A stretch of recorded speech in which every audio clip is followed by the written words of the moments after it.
اليوم حناخذ خط بياني بيتابع اف.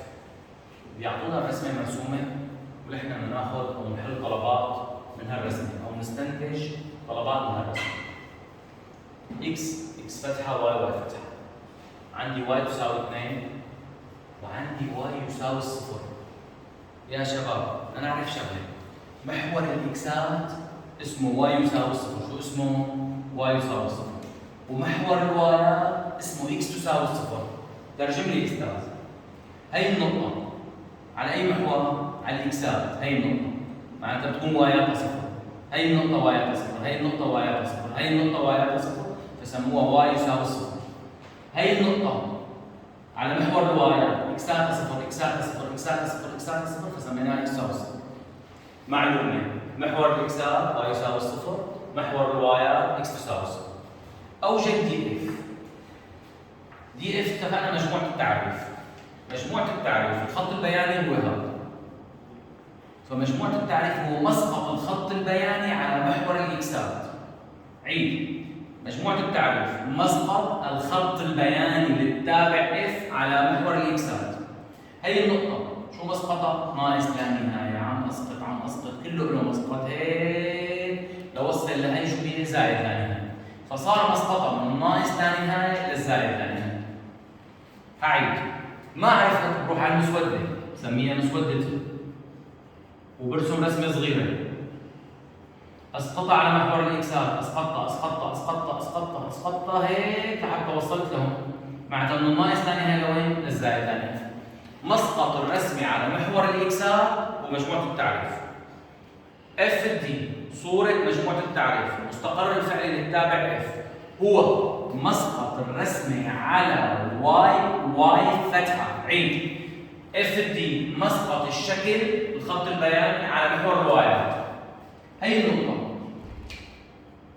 وهي النقطة وبمشي الخط البياني مسقطها قريبا مني من الصفر وهكذا وهكذا وهكذا هيك لوصل لوين؟ لاثنين. معناتها من الصفر لاثنين. هل الصفر مجاله مفتوح او مغلق؟ هل هذه النقطة نزلت على المبدأ؟ لا، نزلت فوق المبدأ بشوي فالمجال مفتوح.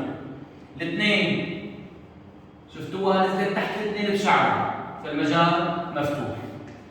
مسقطها من الصفر لوين؟ لاثنين. هي الرسمة اسمه صورة مجموعة التعريف، اسمه المستقر الفعلي. مسقطها على الاكسات، مسقطها على الوايات. خلص الطلب. نجي لهون. اكتب معادلة كل مقارب للخط البياني سي. معادلة المقارب طلعها. هذا المستقيم مقارب، هذا المستقيم مقارب، معناتها صار عندي مقاربين. واي تساوي 2 واي تساوي 0 اسمه مقارب افقي.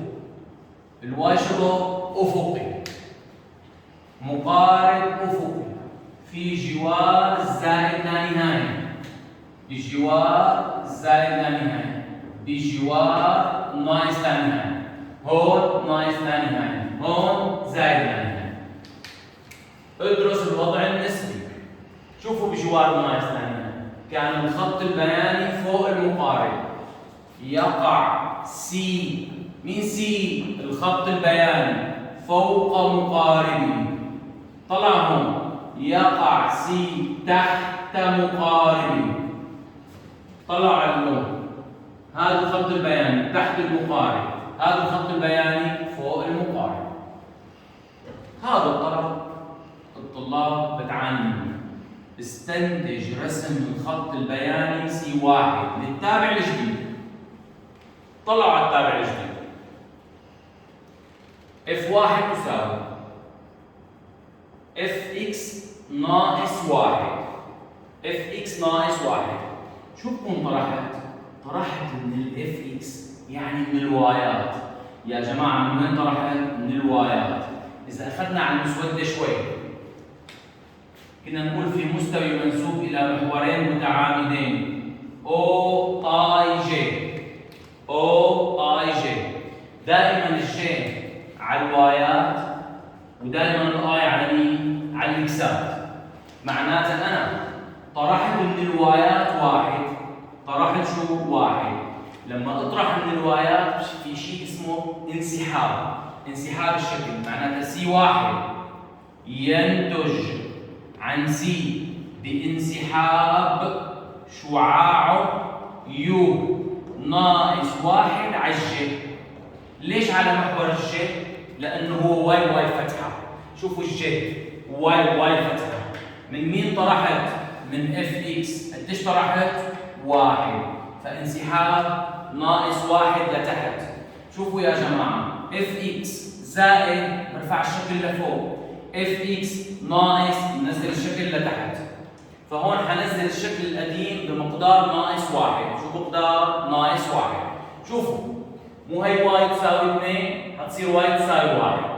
نزلت واحد صارت واي تساوي 1.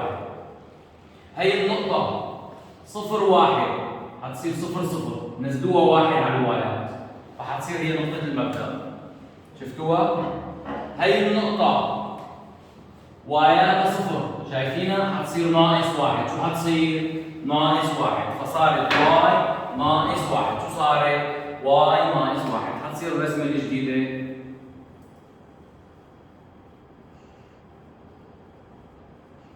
هي الرسمة الجديدة.